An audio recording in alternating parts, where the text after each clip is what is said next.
Thank you guys so much for tuning in for another interview with King Solomon Entertainment, where we bring to you wonderful content with diverse perspective.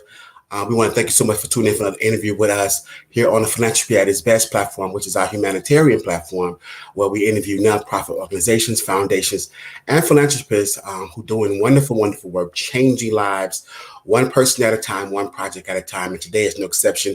We have a wonderful, great interview for you today. But before we do that, we always like to thank our partners. And before we do that, take this time to share, subscribe, and follow us on most social media platforms, such as the one you see right there underneath the title. We're on YouTube, King Solomon Entertainment, Twitter, King Solomon ENT, Facebook, King Solomon Media Group, as well as Instagram, King_Solomon_ENT_CO_, and LinkedIn. Take this time now to share this video, follow, hit the notification button, know when we go live. And we just thank you guys for what we're doing and how you support us. We like to hear your comments. We'd like to hear back from you, your feedback, as we continue to grow on all social media platforms that you see right here.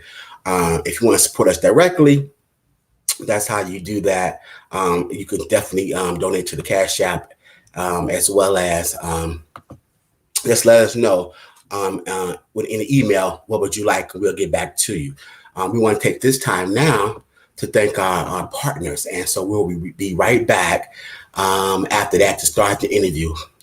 Hold on. HeartToHeartForYou.org. Heart to Heart mission is to supply every young person with a new pair of shoes, especially those who need them. A domestic and international nonprofit organization. 844-237-6344. Tell them King Solomon sent you. GQ Auto Connect, simple, affordable, quality service that's worth it. New and used vehicles at a wholesale price and much more.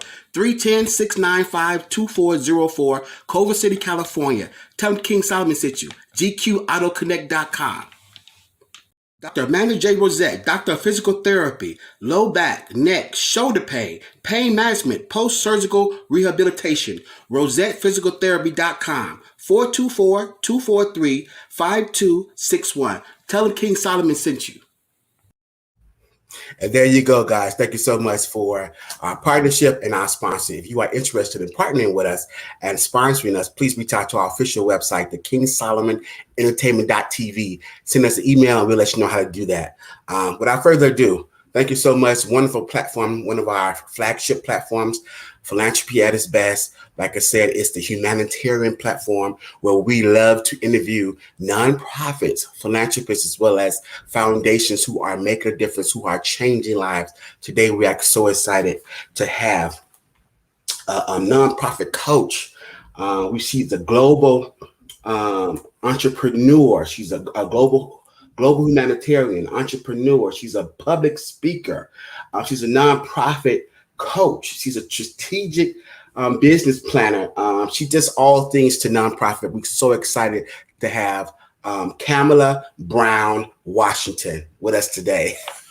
Hello. How are you doing? Finally, Mrs. Washington, we talked, we emailed. So glad to have you on this platform because you solidify what we started this program for. We're not just interviewing nonprofit organizations, but the structuring and help so many people doing it and could do it better, or doing it and don't really know what they're doing. So we love to have people not only run it, but teach it, understand the structuring of it. We're so happy to have you.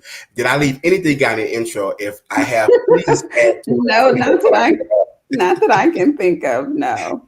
Once again, thank you so much. So let's get into it.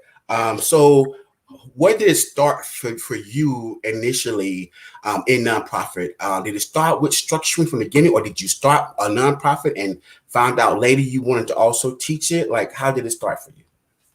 I started a nonprofit in 2008. It's called Kamila Professional Development, and we provide wardrobe and image makeovers to men and women who are seeking employment. And so I actually still run my organization now. Amazing. Yeah. And so from there, you just begin to accumulate information, data? How did you get into the structuring of how to properly do it, how to be effective? Because a lot of people have nonprofit and they say you don't make any money. What Right. determines the success? How did that begin? As far as you really knowing the ins and out, the intricate parts of running a nonprofit foundation. Well, for the first probably 5 or 6 years, I started in '08, and it wasn't until 2013, after the struggle, that Mhm. I realized what it really took to run a profitable and sustainable organization. Mhm. So, after going through years of not being able to afford my rent, not being able to pay myself a salary, not really having a team to work with, giving services away for free, Mhm. not having a board that was, productive and active.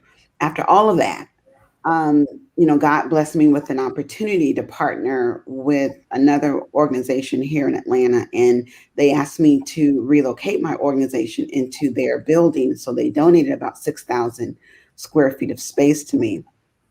And by no means did I want to move into that beautiful facility with the same board that wasn't getting me from where I needed, to be. So I literally dissolved my board and started meeting and interviewing other nonprofits in the Atlanta area that I felt were successful and sustainable and thriving. And they emulated what I wanted my organization to, look like. And so I started meeting with them and just asking some of the harder questions of like, what does it take? Like, how are you able to pull a six-figure salary? Like, how do you have your own building? How do you have, a staff full time with benefits and compensation? How are you doing all of this? So they literally just, kind of took me by the hand and walked me through the process and just opened my eyes to realizing that nonprofit is just a tax status, that you still have to run your organization like a business. And so once I clearly understood that I had to create a revenue generating business model, that's all that I needed. I just needed the affirmation and the confirmation that I can start charging for services, that my board needed to contribute from a monetary standpoint, and I needed to start putting certain strategies and systems in place so that I can run a profitable organization. Amazing, and that's I think is so key to be on the opposite polar opposite end of the spectrum of running a not what I won't say is not successful, but not being able to sustain in what you perceive to be a sustainable successful nonprofit organization to now being coached and walked through business model as you just said, and being able to have those things that was missing before and having the knowledge of what was missing and difference. I think that's what makes one's valuable when to able to ascertain a nonprofit situation and being able to take them where they are to where they need to be. And that's your value of how you coach others to do the same. I think is wonderful. When did you see that need? And I know I just probably articulated that, but what made you want to help others to be successful like you were? You see what I'm Right, saying? Yeah, right. So in 2019, I broke my ankle yeah. Mm, and I was home recuperating. I had surgery. I have a metal plate and mm, a couple of screws in my ankle, and literally was laid up and had to learn how to walk again. mm, And I was getting, some calls and some emails just from people who kind of knew what I was doing and mm. just said, how do we establish a nonprofit Yes. that makes money? Like, how can I quit my 9 to 5?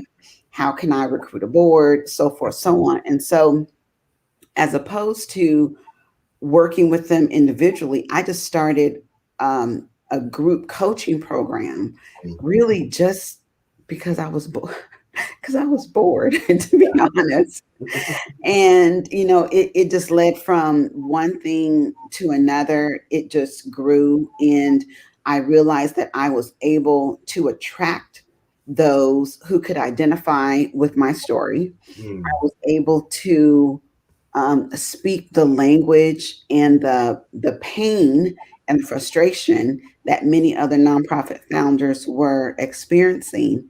And I was able to put my framework together mhm, in a clear, concise course where I could coach them through what that process, looked like. And so um, it I can't really pinpoint when exactly it, took off. I can just say that it was very hard, I would imagine, for people of color to find someone that they can identify with that mhm, looked like them, that experience what they experienced. I kind of walked in their mhm. shoes and they just felt like they just gravitated, Yeah. and I think because I just, I try to make it as clear and I break it down very, very simple just for them to understand what that process, looks like. And I just assure people, look, I'm no more human than you.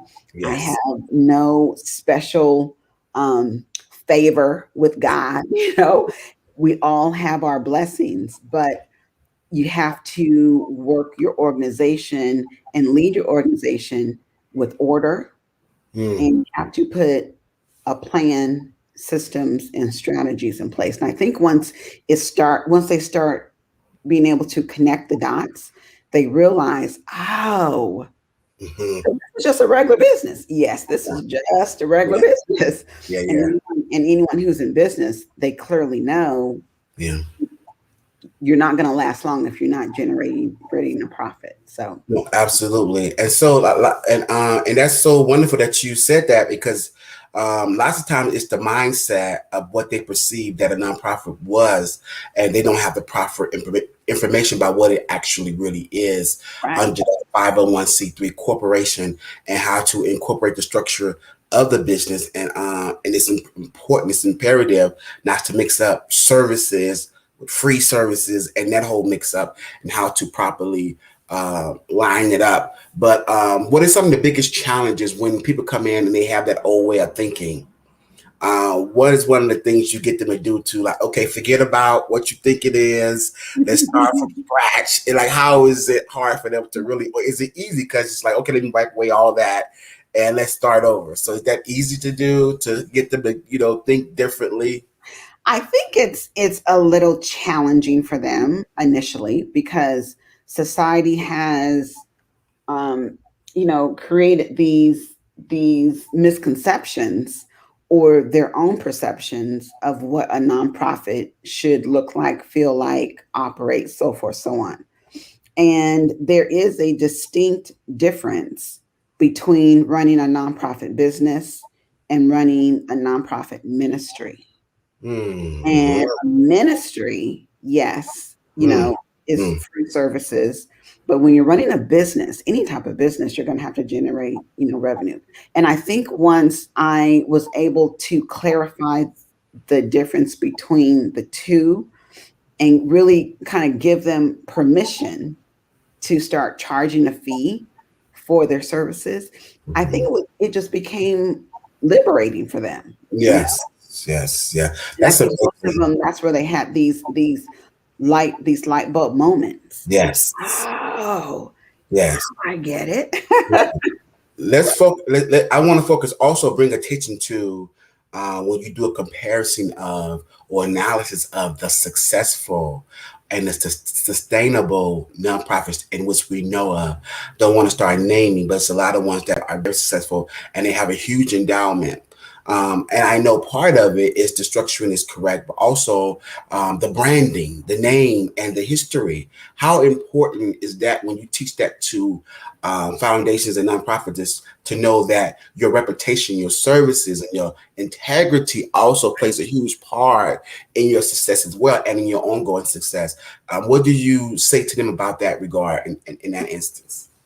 Well, I share that there's three pillars Mm-hmm. that every business model should incorporate. So, one is your brand, Mm-hmm. and that's your identity. Mm-hmm. And the second is the value that your program offers. That's your intellectual property. Mm-hmm. And the third is your process. That's Mm-hmm. your execution. And without those three pillars, your organization will not thrive. It just won't. So when you look at what the more successful organizations have in place, whether it's a hospital, which is nonprofit, and everyone knows that hospital charges fees. Colleges, universities are nonprofit; they definitely charge fees. Mm-hmm. But you look at museums, YMCA, Boys and Girls Club. You look at all of the organizations, those global brands, and you're like, oh, they're right. And when you break it down, you see that they have a brand, they have their own value in their intellectual property, and they have a process. So putting those three together is what you really need, because without a brand, you're invisible. And without value or your intellectual property, then you're broke. And without a process and execution, then you stay small because you're not able to grow and expand. So just putting the basic business practices in place, I Mm-hmm. think, again, helps them to understand the fundamentals of running a business in a nonprofit space. That's amazing. That's amazing. I think what you do is so needed, and it's so amazing because you Yeah. rarely do you find someone who not only runs a successful nonprofit but also shares that valuable information with others. Oh, I think yeah. it's so amazing. But you think it's common, but the fact that somebody took you aside and mentored you and showed you the right way, and for you to want to do the same for someone else, that's the good and the humanitarian that's missing. That it's like Oh, thank you. oxymoron of how people say this is what we are, but when you see it and it's the essence and the epitome of who you are, it's a beautiful thing to see. It's refreshing when somebody is walking in a purpose and demonstrating it and living it, and it's just amazing what you're doing because Thank you. it's so needed. And we've been doing this for almost 7 to 8 years, so we have interviewed several nonprofits, and each one I'm sure is at their own stage. Right. And so just to give a little insight of how they can be effective and utilizing you to the max, what would you say one should have prior to contacting you? Or do you specialize in all levels of nonprofit? No matter where you are, I could pretty much help you in the foundational structure and take you to where you need to go. Or what you think? What do you ask that they have before contacting you? What they Right. should put in place? So I will work with all levels, whether you are a newbie, you're already established, or if Okay. you are far more advanced. Oh, got you. The key to working with me is the mindset that you have to understand that at some point you're going to have to charge for services, and it's Got you. not for me to determine um, what you're going to charge or what your business model is going to consist of. That's not what I do. What I do is provide you with the strategy and the framework, so you can just kind of plug and play. Like, you just put your business model, your vision into my framework that I've broken down into four categories. So you plan, you position, you partner, and then you profit. And Wow. so once you put your business model into those categories, then you can't help but be successful. But many times they come looking for me to solve all of their problems, but that's Got not you. what I do. Yeah. So if this is your business, then you should already have a level of expertise. You should Yeah. have a level of knowledge about what your program is going to, consist of, because that's not for me to figure out. Yeah. So it's important that they have the right mindset and that they clearly know what they want their program to do. Other than that, I can take it from there.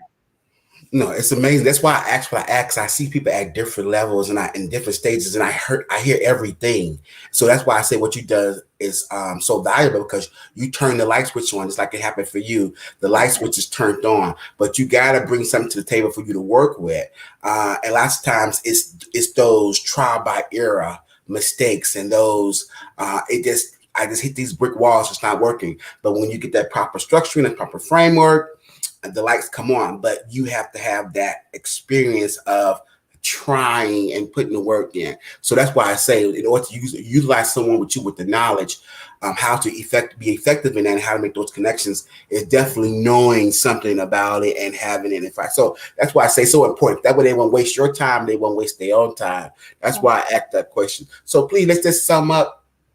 What would you share to those who are trying to run a successful nonprofit? What would you inspire them to do? What would you encourage them to do? What would be the message to them and those who either want to run it or continuing in it? What would be your aspiration towards those organizations? Certainly, I would want them to clearly understand that no business on this planet is going to thrive and be successful without charging a fee. They have to generate profit. Some type of consistent revenue has to come in because you're going to have overhead. You have to pay your team, or eventually you need to build a team. So they need to understand that they need a revenue generating business model. It will not happen without that. Second thing for them to understand is they will not get to that next level without a coach.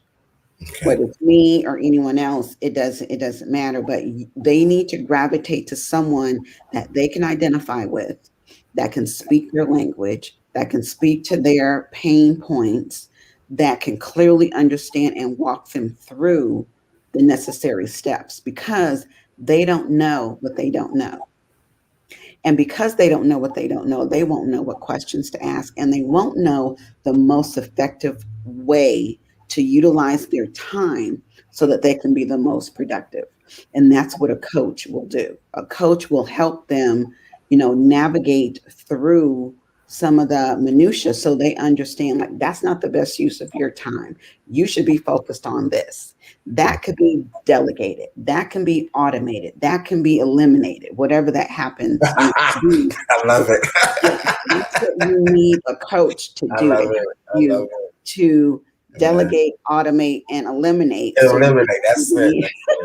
So I love it. I love it. Yeah, because as nonprofits, like, we have heavy hearts. You know this. Yeah. We have heavy hearts, and so we want to solve everyone's problems, but we can't. Okay, so it's not our job to be everything to everyone. We cannot do that. If we can just focus on solving one problem effectively and become an expert in that particular subject matter, now you become that go-to person for solving that one particular problem. But you have to understand that the audience that we serve, they're like Jay-Z, they're going to have 99 problems. Okay. But you can only solve one to be the most effective. Yep. Yeah, it's amazing because I believe the reason why it was a passion of mine, and I believe humanitarianism is coming full circle and 360 because it's going to solve more than just one problem, and us together unified is going to do that, because you focus on the entity, the other one is focused on this one, so together, and we're going to be able to solve more problems because each one is probably focused on various challenges and concerns of our society. But Absolutely. in order to do that successfully, because there's also the fundraising and the money and all this stuff dynamic that's missing, why a lot of them fail, once those components are all together and runs together, we can be able to be effective in solving more of our human right. It's going to be amazing. It's going to be amazing. So I thank you so much. I know we probably touched on one of the main misconceptions, but do you want to reiterate or just remind, if you already touched on, what is one of the most main misconceptions of nonprofit and humanitarianism? Yeah, certainly. I think the main misconception is that nonprofits cannot charge a fee for their service or for their product. So Yeah. I want them to be crystal clear in understanding that they need to have a revenue generating business model. Hmm. That was going to take them to that next level. And if you don't mind, if I plug a conference that's coming No, up. please. No, that's what we end with. We end with your social media handles, any promotions, anything you got when you want to take to the audience, please by all means. But that was it. That's why I was ending with the misconception. So we touched on that. So please, by all means, let them know what you got coming up and let them know how to get in touch with you, how to connect with you, what you got going on. Yes. So you can reach me in all the social media networks with at Kamila Brown Washington. That's Kamila Brown, as in the color, Washington, like the city. I have a virtual conference coming up on October 7th, and it's only 197. It's less than $200. It's an 8-hour conference. You'll have access to the recording 7 days, up to 7 days after. And we're focusing on cash flow management. So we're calling it a cash flow boot camp because within my program, I only focus on a revenue generating business model. But as a nonprofit, obviously, there are multiple streams and diverse ways that we can generate income and revenue, which is the beauty of being nonprofit. And Mhm. so during this conference, I have brought on, I have maybe 8 or 9 expert coaches in different areas that will focus on the diverse streams of revenue that Mhm. we need to consider as a nonprofit. Now, most important, I want your audience to know there's a $1 billion grant that is available right now. It's called, let me tell you what's called. It's called um, what's it called? Build Build Better. Build Back Better. That's what it's called. It's called the Build Back Better Regional Challenge. Is for $1 billion, and that's billion with the B. Here's the kicker.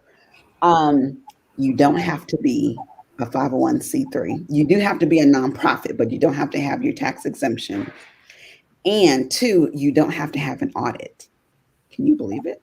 Okay, I cannot. So it's about building collaborative partnerships.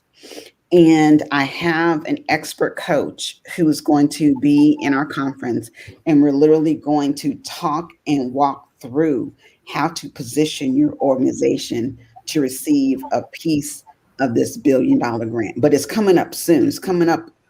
I think you have to submit the first portion of that grant by October 19th. I'm looking at my calendar by October 19th. So my conference is on October 7th. And so we're literally going to walk just one of the speakers, I'm going to have several, but one of them, we're going to walk you through how to position your organization to receive the funds for this grant. So if your people can go to Level Up Live Expo.com, Level Up Live Expo.com, and register for my virtual conference. It's less than $200. Who wouldn't invest less than $200 knowing that they could, qualify for, 3 million, 20 million, $50 million, grant? Yes, amazing. That's so amazing. And also, to your credit, you have raised over 4 million internationally in Kenya, Haiti, Brazil, and Chile. So I know that's also a specialty all of its own to be able to reach other countries like that. And Yes, yes, we have programs in those 5 countries: Kenya, Haiti, Brazil, Chile, and Honduras. Yes. Honduras, yeah. And I'm going to be actually going to Tanzania Mm, next summer in July with Dr. Rowe, those who are a part mm, of Blacks and Nonprofit. So she and I have partnered together, and I'll be going to Tanzania with her next summer and actually conducting a master class there on how to establish global partnerships and how to take your organization global. Wow, so you got to brush up on some Swahili. They speak the No, best you type of know, Swahili, Eastern Swahili. exactly, exactly. That's exciting. Oh, amazing. So I just cannot thank you enough. And I definitely see you as a friend to the show. Thank you so Definitely have much to for come the back. Yeah. invitation. I know we've been trying to go back and No, forth it's and work out important. the It's schedule. So important, thank and you so much. I love the vetting. She definitely vetted me, so I hope I met the standard, and you'll come back. You know what I'm saying? Because Most I definitely. understand. You know what I'm saying? So a friend to the show, but I knew I wanted you on, and it just gives some type of structure to this platform as well, because we just interview nonprofits, and we get a lot of wealth of knowledge creating this pipeline as we continue Yes. to have this platform. But you definitely bring on the educational support of empowering these nonprofits Thank you. to do the effective work that they want to do. And so I know this is going to be a favorite and hopefully go viral, and definitely share it. And because there's definitely a lot of information on how to get in touch with you, and also the Level Up Live Expo would be definitely something that they could probably utilize for their success as well. Yeah. Thank you so much. I know you have other things Thank to do. you. Friend to the show. I hope you come back when I invite Most you to do something definitely. else. And also when I get the panel together, I would love you to come do the panel with us. That would be exciting as well. Okay. So Yeah. have a good rest of your day, and thank you so much You for as well. coming there, and see Thank you you so soon. much. All right. Thank you so Alrighty. much. Take Okay. care. You too. Bye Take bye. care. Well, there you go. We have another interview with Philanthropy at its best. We were so excited to have Kamila Brown Washington, nonprofit coach, a successful nonprofit company that she has. Definitely check out her levelupliveexpo.com. Wonderful, wonderful topics that she's going to be covering. All the nonprofits that need to definitely sign up for that. Thank you to all my partners. Please share this video. We thank you guys. We're growing. We're growing on all platforms. We cannot thank you enough. Make sure you comment. Make sure you hit the notification button, and we continue to move forward. Until next time, another great interview with Philanthropy at its best. Thank you guys so much.